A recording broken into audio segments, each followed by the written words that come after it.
Dubai বুলি ক'লে দাদা আমি জানো যে সোণৰ কাৰণে খুব ফেমাছ হয় নহয় সকলোৱে কয় যে ডুবাই গৈছে সোণ আনিবা তো কি এইটোৰ মানে আমি কিমান টকাৰ সোণ কিনিব পাৰোঁ বা কেনেকৈ আমি ছেফলি ইণ্ডিয়া নিব পাৰোঁ এই বিষয়ে অকণমান যদি বুজাই দিয়ে দাদা ভাল লাগিব ইণ্ডিয়াত কাষ্টমছত এটা টেক্স নিদিয়াকৈ যোনটো ফ্ৰী বৰ্তমান লিমিট আছে হয় নতুন যদি কিবা আপডেট হৈছে মই সদ্যহতে গম পোৱা নাই 50,000 টকালৈকে মতা মানুহৰ ক্ষেত্ৰত মহিলাৰ ক্ষেত্ৰত 1,00,000 টকালৈকে মূল্যৰ গহনা লৈ যাব পাৰি কিন্তু তাতকৈ বেছি নিবলৈ হ'লে আমি কাষ্টমছত ডিক্লেয়াৰ কৰিব লাগিব আমি তাৰ যিমানটো টেক্স হয় সিমানখিনি পে' কৰিব লাগিব এইটো নহয় যে অবৈধ নহয় যদি টেক্স পে' কৰা হয় টেক্স পে' কৰি নিব পৰা যায় কিন্তু মানে পুৰুষৰ ক্ষেত্ৰত 50,000 আৰু মহিলাৰ ক্ষেত্ৰত 1,00,000 আপুনি গহনা ফ্ৰী কিনিব পাৰে কোনো কাষ্টম ফ্ৰী দিব নালাগে কোনোবাই যদি ডুবাইলৈ আহি প্লেন কৰিছে তেওঁলোকে সোণৰ গহনা কিনিব বুলি তেন্তে হ'লে এই চৰ্তৱালীটো মনত ৰাখি লোৱা ভাল হ'ব কাৰণ আমি নিবিচাৰোঁ এনেই অযথা কাষ্টমাৰক পইচা দিবলৈ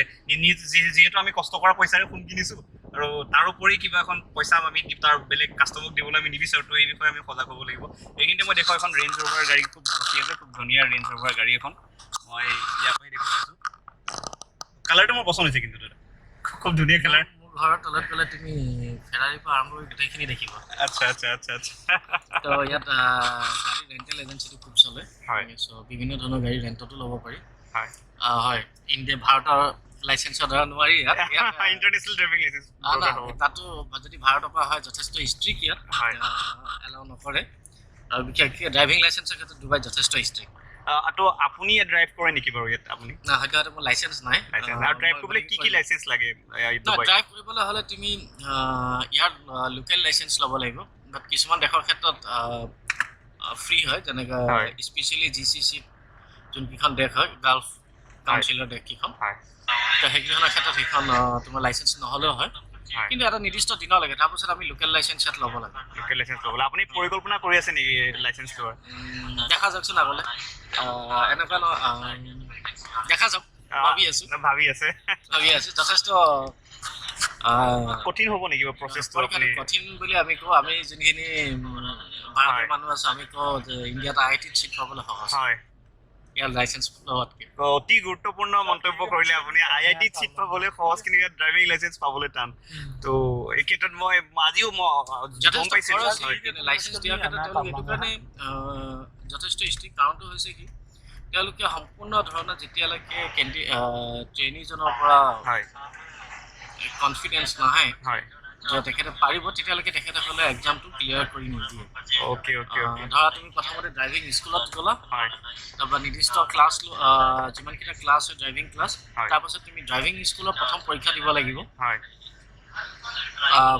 তাৰপৰা আৰু এটা তুমি ড্ৰাইভিং স্কুলত গাড়ী ৰাস্তাত উলিওৱাৰ আগতে তুমি আৰু এটা পৰীক্ষা দিব লাগে সেইটো কম্পিউটাৰ টেষ্ট দিব লাগে তাত মিনিমাম তোমাৰ বেছিক ৰুলছ এণ্ড ৰেগুলেশ্যনবিলাক থাকে সেইটো পৰীক্ষা পাছ কৰাৰ পাছত তুমি ট্ৰেইনী লাইচেঞ্চ পাবা আমাৰ যোনখন লাৰ্ণাৰ লাইচেঞ্চ কয় লাৰ্ণাৰ লাইচেঞ্চৰ পাছত তোমাৰ গাড়ী ৰাস্তাত আহিব ট্ৰেইনাৰৰ সৈতে তাৰপাছত সেই নিৰ্দিষ্ট ক্লাছখিনি শেষ হোৱাৰ পাছত তোমাৰ পাৰ্কিং টেষ্ট আহে বিশেষকৈ পাৰ্কিং টেষ্টটোৱে যথেষ্ট কঠিন টেষ্ট পাৰ্কিং টেষ্টটো কঠিন নহয় যথেষ্ট কঠিন টেষ্ট পাৰ্কিং টেষ্ট তাৰপাছত যেতিয়া ৰাস্তাত আহিব ট্ৰেইনাৰে সম্পূৰ্ণ ধৰণৰ চাই যেনেকৈ ৰাস্তা তুমি যদি ইয়াত চোৱা আগৰ ৰাস্তাটোত ইয়াত যদি ৰাস্তাত 3খন গাড়ী যাব পাৰা লেন যিহেতু 2টা আছে 2খন গাড়ীহে গৈছে তো ট্ৰেইনাৰে যথেষ্ট চাই যে ইণ্ডিকেটৰ দিলা নাই ৰাইটৰ পৰা লেফ্ট যাওঁতে তুমি বা লেফ্টৰ পৰা ৰাইট যাওঁতে তুমি সম্পূৰ্ণ ফ'ল' কৰিলা নাই এইখিনি যথেষ্টখিনি চাই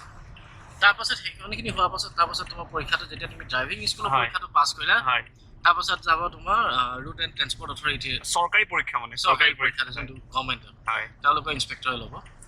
তো মই এইটো কোৱা নাই যে যথেষ্ট টান যদি ভালকৈ শিকা যায় ধ্যান দিয়া হয় আৰু গোটেইখিনি ফ'ল' কৰা হয় এবাৰতে বহুতেই ক্লিয়াৰ কৰে মোৰ লগতো বহুত আছে যোনে এবাৰ ক্লিয়াৰ কৰিছে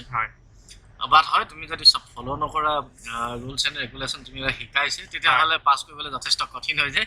মোৰ লগত এনেকুৱা কলিগ আছে যোনে 10 বাৰ দিও এতিয়ালৈকে সম্পূৰ্ণ কৰিব পৰা নাই মই কিন্তু আশা ৰাখিছোঁ যাতে আপুনি যাতে এবাৰতে সম্পূৰ্ণ কৰি দিয়ে এইবোৰতো আপোনাৰ ওপৰত আশা আছে দেখা যাওক নেক্সট টাইম মই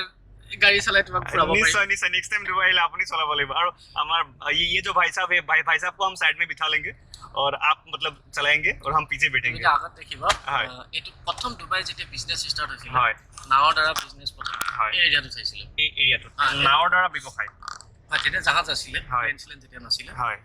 ইয়াত সৰু সৰু নাওবিলাক আছে এতিয়া ট্ৰেডিশনালি চলে মানুহ ইপাৰ ইপাৰ কৰাবলৈ হয় এটা কৈ তোমাক ডেৰা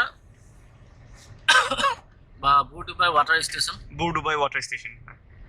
ইয়াত আপোনাৰ নাৱৰ জৰিয়তে বেপাৰ বাণিজ্য হৈছিলে। বেপাৰ বাণিজ্যটো হয়, তাৰ লগতে ইয়াৰ পৰা মানুহবিলাকে এতিয়াও হয় বিশেষকৈ টুৰিষ্টৰ মানুহবিলাক অহা যোৱা কৰিবলৈ ইউজ কৰে এতিয়াও পাৰ হ'বলৈ। হয় এনে আপুনি উঠিছে নেকি এনেকুৱা? উঠিছোঁ বহুত টাইমত, চখত মেক্সিমাম। চখত ন? হয় হয়। এইটো হৈছে central bank of the UAE, য'ত আচ্ছা আচ্ছা আচ্ছা আচ্ছা। এইটো ব্ৰাঞ্চ এইটো চেণ্ট্ৰেল বেংক অফ UAE।